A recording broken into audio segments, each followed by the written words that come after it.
할렐루야. 우리 함께 서로 이렇게 인사했으면 좋겠습니다. 내 옆자리에 앉아주셔서 영광입니다. 사랑합니다. 축복합니다. 오늘만큼은 졸지 맙시다. 오늘 우리가 함께 나눌 성경 말씀에 보면 참으로 위대한 가문에서 태어났음에도 불구하고 아버지로 인하여 아직 무언가 깨닫지 못한 안타까운 한 인생이 등장을 합니다. 우리가 모태신앙이라고 하면 부모님이 먼저 믿는 거잖아요. 믿는 가정에서 자라는 거잖아요. 모태신앙의 축복이 뭐죠? 부모님을 통해서 부모님이 만난 하나님을 알게 되고 또 부모님을 통하여 하나님에 대한 이야기를 듣게 되고 하나님의 역사를 경험하게 되고 그리고 하나님의 은혜가 무엇인지 알게 되어 나름 신앙의 내공이 채워지는 거예요. 그런데 누군가는 모태신앙임에도 불구하고 하나님을 그 부모님을 통하여 나타나셨던 그 하나님의 역사를 배우지를 못해 처음부터 다시 시작하는 분들이 있습니다. 완전히 제로 세팅이 되어가지고 부모님의 그 하나님을 나의 하나님으로서 아는 것이 아니라 처음 마치 초신자처럼 자기가 모든 것을 다 경험해야 되는 거예요. 그러다 보니까 부모님이 실수한 것도 따라가게 되고 부모님의 어떠한 실수를 통하여 경험하게 된 하나님의 지식이 축적되는 것이 아니라 똑같은 실수를 반복함으로 깨어지고 터진 다음에 알게 되는 그런 신앙들이 있어요. 그럼 믿지 않는 자나 그 가정에서 태어난 자나 모태신앙에서 태어난 자 뭐 별 차이가 없는 거 아닙니까? 그럼에도 차이가 있어요. 뭐가 있냐면 아무리 내가 부모님의 그 은혜를 통해 가지고 하나님의 아는 지식이 쌓여지지 않았다 할지라도 그래서 처음부터 마치 초신자처럼 나아간다 할지라도요. 그를 위하여 기도하셨던 부모님의 기도가 하나님 앞에 기억되어지고 쌓여진다라는 것이에요. 그래서 하나님의 그 부모의 은혜를 생각하고 그 부모의 믿음을 생각하고 그 자녀의 앞길에 하나님의 예비하신 것들을 이렇게 준비해 놓으신다라는 것입니다. 오늘 이삭을 보면은요. 그의 아버지는 대단한 사람이에요. 믿음의 조상이에요. 하나님의 벗이라고 칭했던 아브라함이에요. 자충우돌 처음에 아브라함도 하나님의 뜻이 무엇인지 제대로 알 수 있는 지식이 없기 때문에 우왕좌왕합니다. 그러나 그 가운데서 살아계신 하나님을 인격으로 만나게 되고 그분의 약속이 분명하다는 걸 깨닫게 되었을 때 그는요 이제 하나님의 약속을 하나님의 은혜를 그 누구에게도 빼앗기지 않기 위하여 표대를 향하여 달려가는 자가 됩니다. 근데 그의 아들 이삭은요 그러지를 못해요. 그가 살아가는 그 동안에 사실 솔직히 말해서 이삭은 아직까지 자기의 믿음을 보여준 적이 없어요. 우리가 떠오르는 이삭의 믿음 가장 절정이 무엇이죠? 모리아산에서 아버지가 그를 바치려고 할 때 아무 소리 않고 누워 있었잖아요. 그거 믿음 아닙니까? 그건 아브라함의 믿음이에요. 히브리서 11장에 그거는 아브라함의 믿음이지 이삭의 믿음이라고 이야기를 하지 않습니다. 이삭은 믿음으로 누웠던 게 아니에요. 그럼 이삭은요? 아직 믿음을 보여준 적이 없어요. 그런 가운데 그가 머물고 있는 그 땅에 흉년이 듭니다. 너무나 큰 흉년이 들어가지고 이 흉년을 어떻게 이겨내야 될지 이삭이 잘 몰라요. 그래서 떠나자 어디로? 애굽으로. 이스라엘은요 비가 내리지 않으면 살 수 있는 땅이 아닙니다. 그 땅은 비를 흡수함으로 인하여 비가 내려야지만 살 수 있는 것인데 비가 내리지 않으면요 끝나는 거예요. 근데 애굽은 좀 달라요. 애굽은 비가 내리지 않아도 몇 해는 버틸 수 있어요. 왜? 날강이 있거든요. 그래서 아브라함 때도요 흉년이 들었을 때 그는 애굽으로 갑니다. 근데 그곳에서 아브라함이 크게 한번 데이죠. 하나님이 인도한 땅이 아닌 흉년 때문에 그가 떠났을 때 그는 거기에서 아내를 빼앗기고 다시는 돌아올 수 없는 그런 길로 가는 그런 안타까운 상황에 놓이게 됩니다.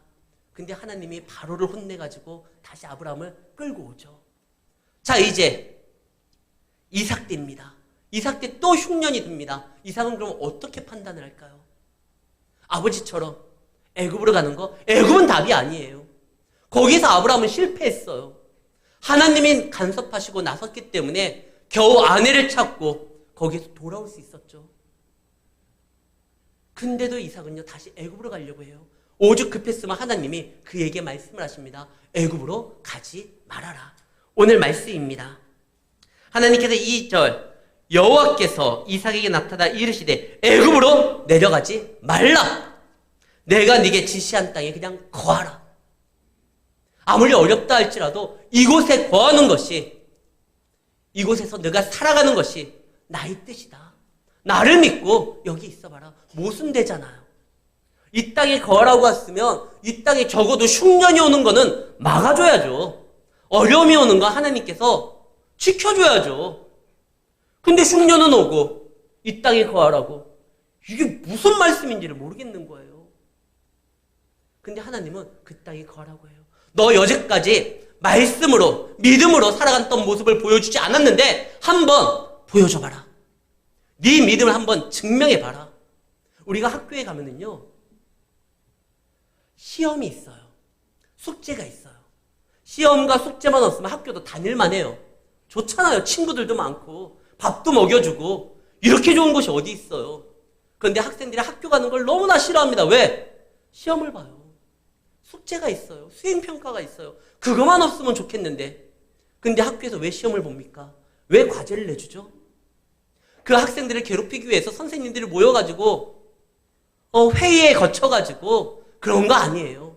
학생들의 실력을 향상시키고 보다 나은 학생으로, 성숙된 학생으로, 사회에 나가 어떠한 일들을 감당할 수 있는 학생으로 만들기 위해서 시험을 보는 거예요.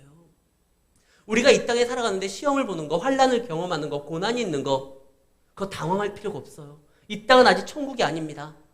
그렇기 때문에 환난과 시험은 올 수 있어요. 그런데 그것이 다른 사람의 잘못으로 오는 그러한 시험이 아니라 하나님께서 친히 출제한 시험을 우리에게 던져주실 때가 있습니다. 그때는요, 시험의 출제자의 의도를 파악하여 하나님과 함께 한 문제 한 문제 짚어가면서 나아갈 때 그때 답이 열리는 거예요. 지금 하나님은 이삭에게 시험을 줍니다. 이 흉년의 때에도 너 내가 지시한 이 땅에 거하면서 버텨봐라. 이것이 믿음이다. 그러면서 사람들에게 보여줘라. 사람이 떡으로 살 건 아니요. 하나님은 말씀으로 산다는 거. 하나님의 약속을 붙들고 산다는 거. 이거 이제 네가 보여줘라. 내가 너를 통하여 역사하려고 하는데 시험이 온다고 해서 피하려고만 하지 말고 그러면 성장할 수가 없다. 너의 믿음을 이제는 한번 보여라. 그리고 그 믿음을 다른 사람들에게 나타내고 알려줘라. 이거예요.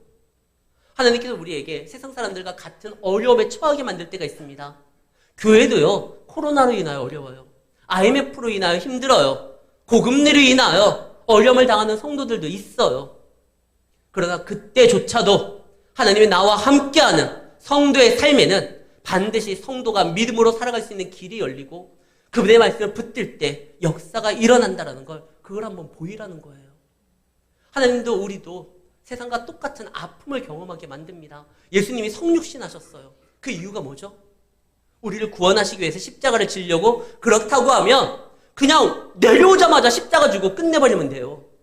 근데 예수님은요, 이 땅에 아가로 출생해가지고 속 터지는데도 할 수 있는 게 응애 우는 거밖에 안 돼요. 막 급하게 어디 좀 달려가고 싶은데 할 수 있는 게 네 발로 기는 거밖에 안 돼요. 그 모든 성장 과정을 거칩니다. 배고프면요, 힘들고, 날씨가 추우면 춥고, 더우면 땀나고, 친구가 나를 배신하면 마음이 쓰라리고, 이걸 다 경험해요. 그 경험한 이유가 뭐예요? 그냥 십자가만 지고 우리를 구원하시려면 오자마자 그냥 십자가에 달리면 될 텐데, 이 모든 성장 과정을 거쳐서 우리의 아픔을 그분도 경험하여 우리를 위하여 그분이 기도하시고 우리를 위하여 지금도 일하시게 만들기 위함이었습니다. 우리 성도들이 세상의 아픔을 경험하는 이유가 뭐죠? 그들을 위하여 책임 있는 자세로, 저들을 위해 이방의 빛으로서, 왕같은 제사장으로서 책임 있는 자세로 그들을 위하여 기도하고 주님의 뜻을 증거하라는 거예요. 그럼에도 불구하고 우리가 망하지 않는 건 예수님이 그 모든 것을 담당하셨지만 넉넉히 이겼어요. 그리고 승리를 우리에게 허락했습니다. 히브리서 4장 15절에 보면 우리의 대제사장, 그분은요, 하늘 보좌에서 우리를 잠시 관망하는 분이 아니라 친히 모든 것을 다 경험하셨기에 우리의 대제사장은 우리의 연약함을 동정하지 못할 리가 아니요 모든 일에 우리와 똑같이 시험을 받으시니로되. 죄가 없으신 상황에서 이 모든 것을 다 받았기 때문에 우리를 동정할 수 있고 우리를 긍휼히 여겨줄 수가 있어요. 여러분들의 아픔 주님이 아십니다. 우리가 고난 가운데 있을 때 하나님께서 우리를 버리는 것이 아니라 이제 너의 믿음으로써 일어서라는 거예요. 그리고 책임 있는 자세를 너가 속해 있는 곳에 있는 사람들을 위하여 기도하라는 것입니다. 이삭은 피하려고 했는데 하나님이 붙들어 매요. 그리고 아버지 이름까지도 거론하면서 내가 아브라함, 너의 아버지 아브라함에게 준 맹세대로 내가 행할 것이다. 3절 말씀입니다. 이 땅에 거류하면 내가 너와 함께 있어 내게 복을 주고 네가 이 모든 땅을 너와 네 자손에게 주리라. 내가 네 아버지 아브라함에게 맹세한 것을 이루어. 4절 네 자손을 하늘의 별과 같이 번성하게 하며 이 모든 땅을 네 자손에게 주리니 네 자손으로 말미암아 천하 만민이 복을 받을 것이다. 너 여기 있어봐. 괜찮아. 한번 버텨봐. 피하는 것이 아니라 시험을 치러봐. 내가 약속한 이 땅에서 너를 위하여 준비한 것들이 많이 있거든. 그러니까 가지 말고. 가장 쉬운 게 뭐죠? 피하는 거예요. 그러나 피하지 말고 시험을 치름으로 인하여 한번 성장해봐. 사랑하는 성도 여러분, 우리의 아버지 하나님을 믿어보자고요. 그분이 당신의 사랑하는 자녀를 위하여 준비하시고 예비하신 것이 있고 그분의 약속은 성도에게 실질적이라는 것을 여러분들이 신앙으로 고백하고 붙들기를 바랍니다. 주님이 약속한 거 아니에요. 제가 금요일에도 잠깐 예화를 들었는데요. 지난 화요일 날요. 제가 너무나 배가 고팠는데 아내가 저를 위하여 정성껏 요리를 합니다. 제가 가장 좋아하는 곰탕이에요. 그 계란 지단까지 다 올려가지고 저에게 줬어요. 제가 맛있게 다 먹었습니다. 그리고 이제 2시간이 지난 다음에 제 딸아이가 학원에서 돌아왔습니다. 8시죠. 그때 다시 아내가 아이를 위하여 그 곰탕을 다 이렇게 내놓습니다. 근데 아이가 그것을 한 반 정도 남겼어요. 제가 딱 보니까 그게 반이 남았어요. 식탐이 있는 제가 그거를 그냥 버릴 수가 없어서 먹었습니다. 근데 맛이 달라요. 아까 2시간 전에 제가 먹었던 거와 아내가 딸을 위해서 해준 것이 뭔가 달라요. 이게 더 맛있어요. 이유가 뭘까 보니까 김가루를 뿌려줬어요. 저한테는 안 했는데. 그러니까 이것이 맛이 좀 이렇게 간이 맞고 그다음에 좀 더 고소하더라고요. 내가 너무나 속이 상해가지고 아내에게 정말 그날 밤에 말을 했습니다. 그런 일은 없겠지만 우리는 죽으면 천국 가잖아요. 그 다시 태어나는 일은 없어요. 근데 많이들 그 말 하잖아요. 내가 다시 태어나면 뭐 당신을 또 뭐 제가 왜 말을 했어요. 분명하게 확실하게 말했어요. 난 다시 태어나도 당신 남편 안 할 것이다. 당신 아들이 될 것이다. 내가 생각해보니까 저 여인에게는 남편보다 아들이 좀 더 행복할 것 같아요. 부모는요, 자기 자녀에게 더 좋은 걸 줘요. 우리 사랑하는 아버지가요, 여기 있어봐라. 내가 여기 있으면 내가 너와 함께 할 것이고, 비록 환란이 오고 시험이 온다 할지라도, 흉년으로 인하여 많은 사람들이 어려움을 당한다 할지라도, 이 땅이 약속의 땅이고, 이 땅이 너가 나의 복을 받을 땅이고, 이 땅에서 네가 일해야 되는 것이다. 가지 마라. 아브라함 때 경험했지 않느냐? 아브라함 때 이삭이 아직 태어나기도 전에 아마 이삭은 어머니한테 엄청 들었을 거야. 야, 네 아버지가 예전에 지 살려고 나를 누이라고 해가지고 바로한테 뺏긴 적이 있었어. 아이고, 차라리 그때 하나님이 가만히 있었으면 내가 여왕으로서 나 사는 건데. 아무튼 그 얘기를 막 숱하게 들었을 거예요. 이때가 실패한 거거든요. 근데 지금 이삭이 또 가려고 해요. 그러니까 하나님이 아니, 가지마. 여기 있어. 그러니까 이삭이요, 나름 결단을 해요. 그래, 한번 있어보자. 나도 한번 해보자. 그래서 있어요. 근데 나름 결단을 했는데 두려움이 엄습해 옵니다. 분명히 하나님의 말씀이 확실하다고 생각해서 그래, 이 땅에 있을래 했는데 자기 아내가 너무 이쁜 거예요. 이때 당시에는요, 여자를 인격으로 보지 아니하고 재산으로 보는, 심지어 물건으로 보는 사람들이 있었어요. 그래서 좋은 거는 힘이 있는 자가 뺏으면 되는 거예요. 아름다운 처녀가 있다? 데리고 오면 되는 거예요.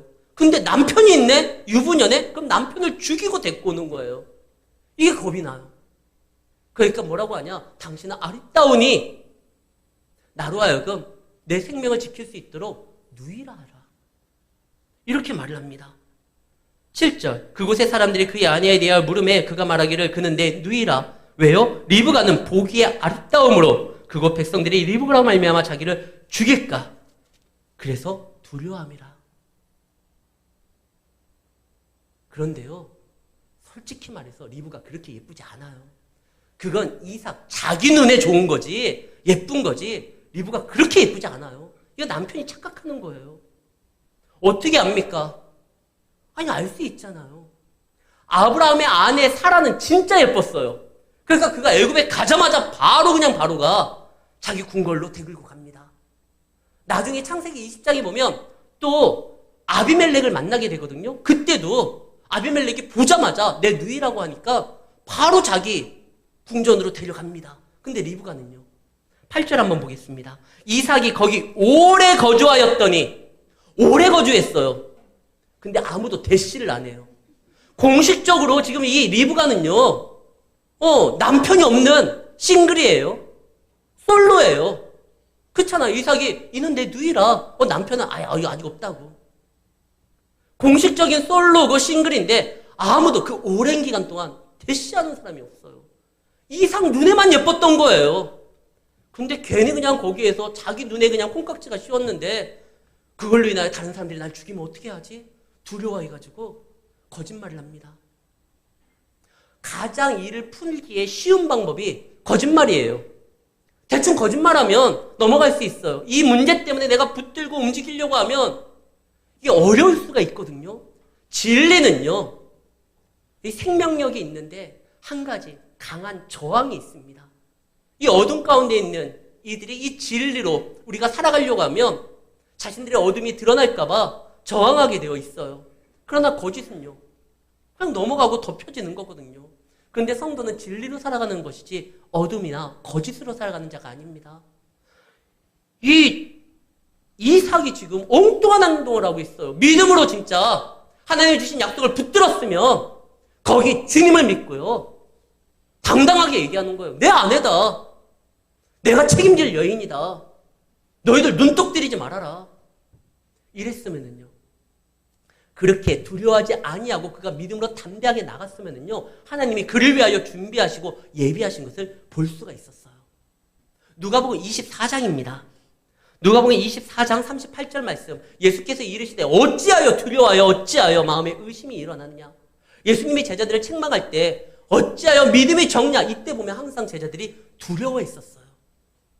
두려우면 주님이 예비하신 것을, 주님의 역사를 의심하게 되고 바라볼 수 없게 됩니다. 베드로가 무리를 걸었을 때 주님을 바라봤었을 땐 걸을 수 있었지만 풍랑에 자신의 시선이 빼앗겨서 두려웠을 때 빠졌다라고 되어 있어요. 두려움은 우리로 하여금 보지 못하게 만듭니다. 그러나 당하고 담대하십시오. 반드시 하나님의 여러분들을 위하여 준비하신 걸 보게 된다니까요. 왕하 2장 2절 3절 말씀에 보면 다윗이 솔로몬에게 이런 말을 합니다. 너는 두려워하지 말라. 담대하라. 강하고 침서 대장부가 되라. 어떤 대장부? 왕상 2장 2절과 3절이에요. 근데 3절 말씀을 보면 너는 심서 대장부가 되라. 3절 네 하나님 여호와의 명령을 지켜 그 길로 행하여 그 법률과 계명과 율례와 증거를 모세의 율법에 기록된 대로 지키라. 그리하면 네가 어디로 가든지 형통하리라. 이 하나님의 말씀을 지킬 수 있는 대장부가 되라. 두려우면 못 지키는데 담대하게 이거 지켜라. 그러면 그 하나님이 너를 지킬 것이다. 만약에요, 이 이삭이요, 거짓말을 하지 아니하고 이야기했으면 이미 하나님이 그가 거기에서 살 수 있도록, 그의 아내를 감히 넘보지 아니하도록 벌써 다 준비해 놓고 있었어요. 오늘 본문에 등장하는 아비멜렉은요, 창세기 20장 아브라함 때의 그 아비멜렉과 다른 사람입니다. 그때 당시에 블레셋 왕을 지칭하는 것이 아비멜렉이었어요. 우리가 이집트의 왕을 바로라고 부르잖아요. 파라오. 그런 것처럼 블레셋 그 땅의 왕을 아비멜렉이라고 했습니다. 근데 아비멜렉이 예전에요, 아브라함이 믿음이 적었을 때 두려운 나머지 그도 실수를 했어요. 당신을 내 누이라고 하냐. 그러다가 또 애굽에서 마찬가지로 블레셋 왕에게 빼앗깁니다. 그때 하나님이요, 또 아비멜렉을 혼내요. 그것이 20장 1절서부터 8절까지 기록되어 있는데 7절 말씀 한번 보겠습니다. 이때 하나님이 아비멜렉에 나타나서 말씀을 하시죠. 이제 그 사람 아내를 돌려보내라. 그는 선지자라. 그가 너를 위하여 기도하리니 네가 살려니와 네가 돌려보내지 아니하면 내가 네게 속한 자를 다 반드시 죽일 줄 알라. 8절. 아비멜렉이 그날의 아침에 일어나 모든 종들을 불러 그 모든 일을 말하고 들려주니 그들이 심히 두려워하였더라. 한번 된통당한 거예요. 그래서 이 블레셋 땅에는요, 선대 왕으로서부터 대대로 전해오는 것이 있었습니다. 절대 선지자의 아내는 건들지 마라. 아브라함의 가족의 아내는 건들지 마라. 우리 죽는다. 나라 망한다. 그래서요, 지금 이삭 때, 지금 그랄 땅에 거할 때, 그때 왕 아비멜렉도요, 선대한테 그 얘기를 들은 거예요. 야, 건들지 말자. 그러고 있는데, 오랜 기간이 지난 다음에 8절, 이삭이 거기 오래 거주하였더니 이삭이 그의 아내 리브가를 껴안는 것을 블레셋 왕 아비멜렉이 창으로 내다본지라. 보고 깜짝 놀래가지고 뭐라고 합니까? 어찌하여 우리에게 이렇게 말을 하냐? 만약에 누가 너 싱글이라고 해가지고 네 동생이라고 하며 너의 아내를 누군가가 취했으면 우리가 그 죄를 범해가지고 우리나라 망할 뻔했다.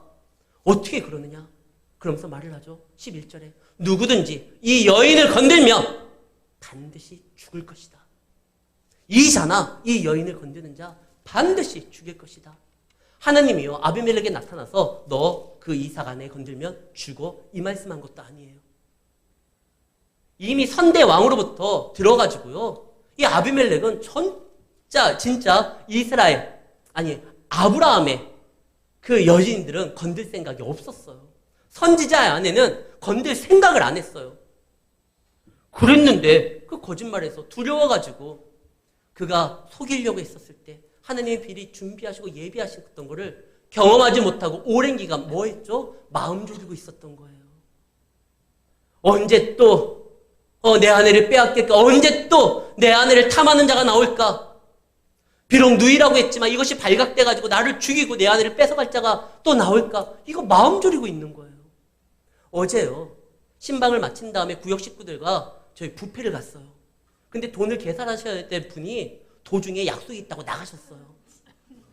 물론 계산하고 나가셨겠죠. 제가 계산하는 건 못 봤어요. 근데 제가 불안한 거예요. 주인 눈치를 보고 사장 눈치와 종업원 눈치를 보면서 제가 좀 비싼 거 먹으면 또 나중에 문제가 될까봐 김밥만 먹었다고 하면 이거 어리석은 거잖아요. 분명히 계산하고 나가셨더라고요. 그럼 어떻게 됩니까? 마음 졸일 게 아니라 거기 있는 것을 누리는 거예요. 하나님의 약속을 붙들고 말씀을 붙들고 나름 결단하고 나아갔으면 하나님 안에서 나를 통하여 역사하신 하나님의 은총을, 축복을 기대하면서 누리면서 살아가야 되는데 이삭은요, 그 땅에 거하지만 계속 불안했어요. 초조했어요. 오랜 기간 동안 마음에 평안이 없었어요. 이삭이 이렇게 불안했었던 모습을 우리가 안타까울 수밖에 없는데 나중에요, 요셉도 그래요. 요셉이 한번 엄청 울었던 적이 있어요. 요셉이 불안했던 것이 아니라 요셉의 형들이 문제였습니다. 요셉을 알고 있잖아요. 요셉을 형들이 팔아요. 죽이려고 작정했다가 죽음보다 더한 고통을 안겨주고 자기들에게 이득, 몇 푼의 돈을 받기 위해서 동생을 노예의 삶으로 팔아버립니다. 이때 요셉이 엄청 울었을 거예요. 그리고 그가 또 감옥에 억울한 제목을 갔을 때 엄청 울었을 거예요. 그런데 그 울음보다 마지막 요셉의 울음이 사실 성경의 독자들에게 마음을 아프게 합니다. 언제 또 울었냐? 형들이 와요. 형들이 딱 왔는데 그 형들의 모습을 보고 감정이 복받쳐가지고 그 형들의 대화를 듣고 그가 웁니다. 왜? 형들이 변했거든요. 예전에 자기를 죽이려고 했던 그 형들이 이제는 아버지를 생각하고 동생을 생각해가지고 서로 책임지겠다고 하는 말을 들었을 때 하나님이 내가 할 수 없는 일을 하나님이 직접 형들을 변화시켜줬구나. 그리고 우리 형들이 이제 이 정도의 수준에 올랐구나. 그러면서 자기가 복받쳐 울다가 자기가 누군지 이야기합니다. 형들이 까무러치려고 하죠. 그러나 형들을 안심시킵니다. 형들, 겁내지 마. 걱정 마.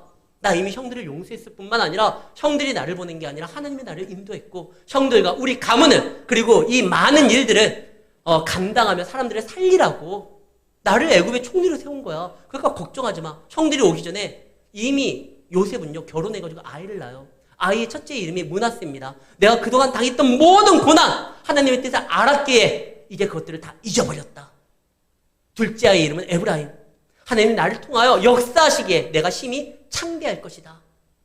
형들을 용서하기 전에 와서 그들이 무릎 꿇고 회개하기 전에 이미 요셉은요, 형들을 용서했고 지난날의 아픔을 다 잊어버렸어요. 형들을 맞이할 준비가 된 거예요. 그리고 형들을 위로하고 안심시키고 아버지 야곱을 좀 데리고 오라고 하세요. 그래서 데리고 왔어요. 그래서 잘 살고 있었어요. 근데 큰일이 난 거죠. 그 야곱이 죽습니다. 그 아버지 야곱이 죽으니까 형들이 겁이 나는 거예요. 야, 큰일 났다. 요셉이 막 우리한테 용서했다 뭐랐다 하지만 아버지 야곱이 살아있으니까 아빠 마음 아프게 안 하려고 우리를 용서한 척 했을 텐데 이제 우리 큰일 났다. 그래서 창세기 50장 17절 말씀입니다. 그래가지고 이 요셉의 형들이요, 요셉이 이렇게 말을 하는 거예요. 당신은 기억하소서. 당신의 아버지 야곱이 이렇게 말했습니다. 요셉에게 이르되 내 형들을 네게 악을 행했을지라도 이제 바라건대 그들의 허물과 죄를 용서하라 하셨나니 당신 아버지 하나님의 종들인 우리의 죄를 이제 용서하세요. 그때 요셉이 이 이야기를 듣고 울었더라. 왜 그러죠? 이 오랜 기간 동안 자기는 용서를 했는데 애굽에서 좋은 것들로 막 주면서 하나님의 뜻을 증거했었는데 형들은요 항상 불안했어요. 요셉을 믿지 못하겠는 거예요. 그래서 즐기지를 못해요. 웃고 떠드는 명절날 모였어도요 요셉의 눈치를 살핍니다. 요셉이 이미 다 용서했는데 그냥 그와 함께 누리면 됐었는데 아버지가 죽으니까 당신 아버지를 기억해서 아버지가 이런 유언했습니다. 형들을 용서해 주라고. 그러니까 당신은 우리 형들이라고는 안 할게요. 우리는 종이에요. 당신들의 종들을 용서해 주십시오. 그러니까 요셉이 너무 마음이 아픈 거예요. 형들 여태까지 그 마음으로 살았던 거야. 여태까지 내가 형들을 위하여 막 지어준 집에서 좋은 음식 나누고 함께 할 때 웃고 떠들 때 나는 형들을 만나서 너무 좋았는데 형들을 언제 내가 마음이 돌이켜서 형들을 죽일까? 그거 불안했던 거야. 형들은요 두려움이 앞서니까 요셉이 베푼 잔치에도 즐거워할 수가 없었어요. 근데 이런 안타까움이 주의 백성들에게 있기도 합니다. 우리가 세상을 크게 보고 두려워한 나머지 하나님이 우리에게 주신 은혜와 하나님이 더 강하신 팔로써 우리를 붙들고 있다는 사실을 잊고요. 하나님이 우리에게 심어주신 이 땅에서 우리가 아직 그분을 통하여 해야 될 일이 남아있기에 우리를 세워주시고 우리를 통하여 일하신다는 사실을 기억 못하고 불안하고 있는 건 아닙니까? 언제 하나님이 나를 치실지, 언제 나에게 베푼 그 사랑을 거둘지, 나를 떠날지, 아니면 나를 지키신다고 약속했는데 적들이 나를 공격할 때 잠깐 외출하실지. 하나님은 외출도 하지 아니하시고 언제나 우리를 지키십니다. 그가 약속을 했어요. 내가 지시한 그 땅에 거주하라. 그래야 하면 내가 너와 함께 있어 내게 복을 주고 내가 네 아버지 아브라함에게 맹세한 것 같이 하늘의 별과 같이 자녀들을 주며 이 땅에서 기어이 너를 통하여 세상 사람들이 복받을 수 있도록 너는 복이 되도록 내가 만들겠다. 이 약속을 받았는데 뭐가 두려워서 거짓말을 합니까? 오랜 기간 동안 마음 졸이면서 아내를 품을 때도요 눈치 보면서 품다가 발각되었을 때 아차 싶었는데 이 아비멜렉은 알고 보니까 자기를 죽이려는 자가 아니라 자기를 지키려고 하나님께서 아브라함 때서부터 이미 그 선대 아비멜렉에게 말씀하심으로 이들이 이렇게 전해오도록 만들어 놓았던 거예요. 사랑하는 성도 여러분, 두려우면 악수를 두게 됩니다. 하나님이 예비하시고 준비하신 것을 우리가 발견하지 못하고 거짓된 삶을 살아갈 수가 있습니다. 두려워하지 마십시오. 하나님을 믿으십시오. 하나님을 바라십시오. 하나님을 믿고 의지하고 나아갑니다. 하나님께서 우리를 위하여 미리 준비하셨던 많은 것들을 눈을 떠 보게 될 것입니다. 그러면서 믿음으로써 승리하며 이번 한 주도 많은 이들에게 주님의 사랑을 전하는 주의 복된 자녀들이 되시기를 예수의 이름으로 축원합니다.